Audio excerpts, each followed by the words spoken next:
Hello, students, and welcome back to another action-packed edition of Mr. Armstrong Teaches. I am Mr. Armstrong, and today I'll be teaching you about fragments and run-ons, aka fragment and run-on sentences. They are opposites. One is too little, one is too big. I bet you've already figured out which is which, but let's do a closer look now. First, let's take a look at fragments. That's just another way of saying an incomplete sentence, or sometimes a dependent clause. So there's dependent clauses and independent clauses. We'll look at independent clauses in a second. A dependent clause means that it depends on something else. It's not a sentence by itself, so we call it a dependent clause. These fragments often begin with subordinators. There is a list of subordinators right over here. Often, if you start a sentence with these words, you're actually creating a fragment. Sometimes even if it has a subject and a verb, if you start with one of those subordinators, it could still be a dependent clause. It could still be a fragment. Let's take a look at what I mean. Whoa, that's a lot of fragments. I hope I don't see this many fragments in your writing. No. Okay, take a look at these. If I go to school today, that one has a subject, I, a verb, go, but it's not a complete thought. It's not a complete idea. If I go to school today, yes, don't leave me hanging. Then what? What will happen? Or, unless love finds me. Then what? After you leave. Then what? Lilies from the valley, that's just a subject with a prepositional phrase. Plays in the dark, pumpkins in the grass, children that sing, a dancer who steals, people that laugh. All of these are not complete sentences. All of these are fragments. We could add stuff to these to make them complete sentences, but as they are not complete. They are incomplete. They are fragments. Get it? Moving on. So if a dependent clause needs something else, depends on something else, then an independent clause stands all by itself. It's independent. It doesn't need anything else. It can stand alone. It is a complete sentence, like the examples here. I went to the store today. That's a complete sentence, a complete thought. The football game was fun. Make sure she doesn't forget. These are all complete thoughts, complete sentences, and independent clauses. They don't need anything else to be a sentence. So, how does this relate to run-ons? I'll show you. And so run-ons are sentences that join two or more independent clauses with just a comma or sometimes with no punctuation at all. So basically, if a fragment is not enough, a run-on is too much. What are some examples of run-ons? Let's take a look.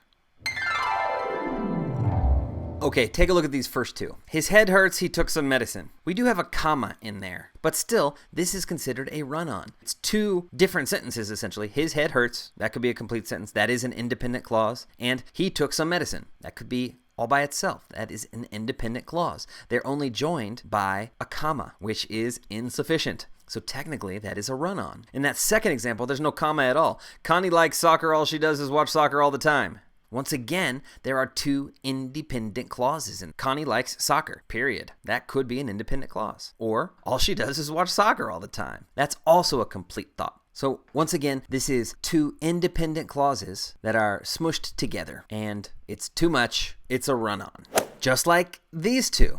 Dev goes to the market, he buys some cheese. Two independent clauses once again. Or, we showed up late and the hostess was mad, but she let us in anyway. It's too much. It runs on. We want to avoid this. These run-ons can end up being quite confusing for the reader. It's difficult sometimes to understand what's going on in some of these. They all kind of run together. They don't give the reader an opportunity to pause. And so we definitely want to do something to kind of clean this up to make it easier to read. So what are some things that we can do to fix a run-on sentence? There's 4 different possibilities.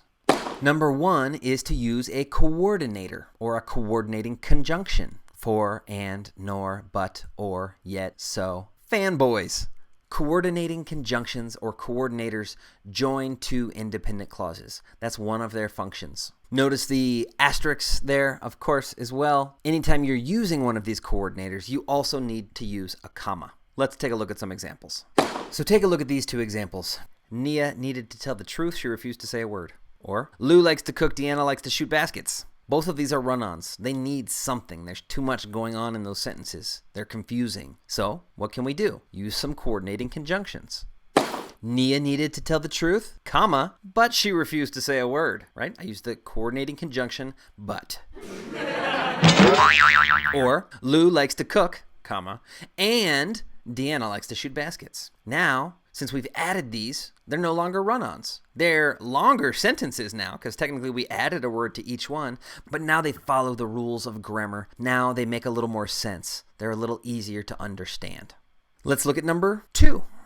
You can also use what's called a subordinator, which, because, although, before, remember, these are those same words I told you about before in the fragments. If a sentence starts with one of these, it's probably not a sentence, but they can be used in the middle of sentences often, once again, to join two independent clauses. Let's see how. Okay, look at these two examples. Alex can play outside, he has to finish his dinner. Okay, a little confusing. Michael wasn't paying attention, the teacher was looking right at him. Once again, it's a little jumbled. It's a little too much. We need to clean it up a little bit. We need to help out by adding some subordinators. It would look like this, or it could look like this.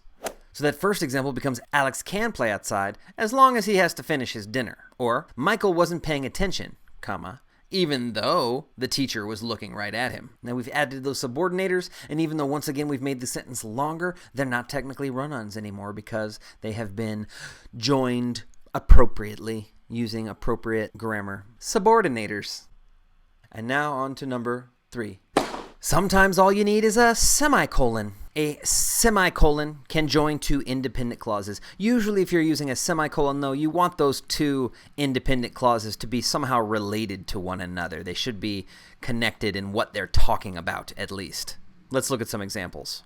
Here's a couple. Chicken followed Duck into her room. He closed the door behind them. Bobby had run away. Nora refused to follow him. So once again, we're just going to fix these two with semicolons. Watch. Chicken followed Duck into her room. He closed the door behind them. Those two ideas are related to each other, and they're two independent clauses joined with a semicolon. Not a comma, a semicolon. Or, Bobby had run away, semicolon. Nora refused to follow him. Those two ideas are related to each other, and so they can be joined by a semicolon. Get it? There's only one left, but don't worry, I saved the easiest one for last.